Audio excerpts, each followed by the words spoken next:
with The Bad Batch Season 1 finale. So we got Season 1, episodes 15 and 16, The Return to Kamino, and Kamino Lost.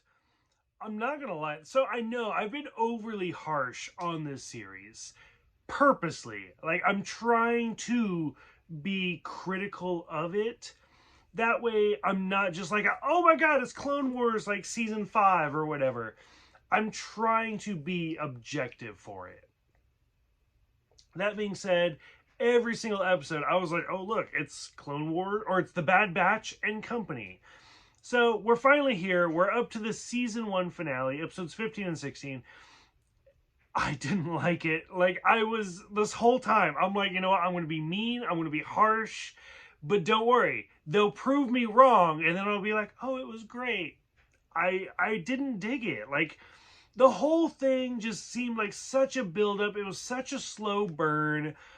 And then here we are. We're up to these 2 episodes where, like, we saw Hunter get captured and they returned him to Kamino. And we're like, that's kind of odd.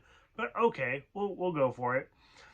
The big surprise was Crosshair being like, I already had my chip removed. When did you do that? Like, that was very odd. Very, like, kind of, like, left field. But at the same time, I was like, we should have seen that on screen. So I didn't like that. Like, Crosshairs, granted, he's been the villain of the season. But at the same time, like, that was the moment where I was like, he has zero redemption at this point. So I didn't like that. And then, of course, Tarkin just destroying the city. We're done. We're done with Kamino. We're done with the clones. We're done with everything. And you're like, well, shit, where do we go from here? So, the very next episode, the finale episode, escaping the wreckage. Do we need 20 minutes of escaping the wreckage? Like, it's great to see the droid AZ. It's great to see AZ again and stuff like that. And then Omega and Crosshairs having this relationship going on. Now, them saying Omega is older than them is kind of interesting. Like, did Omega come before Boba? Don't know. Like, so it'll be interesting to see how they fit Omega into the Star Wars continuity. I mean, we've seen Boba in The Mandalorian. Like, this is the oldest we've ever seen Boba. Are we going to see Omega in, like, that type of a form? It'll be kind of interesting to see how it develops.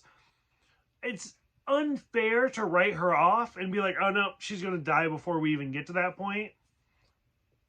It's Star Wars. Characters develop.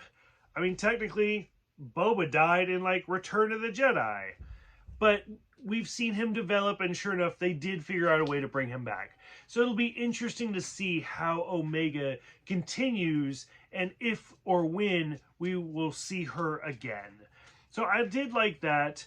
Crosshairs leaving, not a surprise. Like, as soon as they started having their little moment, and especially when Crosshair saves Omega and AZ, I was like, okay, he's definitely going to leave. Now, who knows? With Season 2, if there is a Season 2, maybe we'll see Crosshairs, like, see the light. I seriously fucking doubt it. But oh well.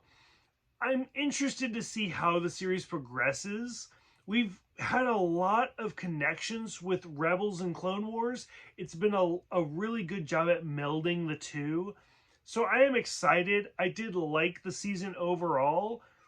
But I would definitely say, like, Clone Wars and then Rebels and then The Bad Batch would be my third choice. And then I hate to say it, but Resistance is like a far fourth at this point. But I'm curious what other people think of for this season finale. Like, as far as I know, they haven't actually officially announced a Season 2. Do you guys want a Season 2? What did you think of Season 1?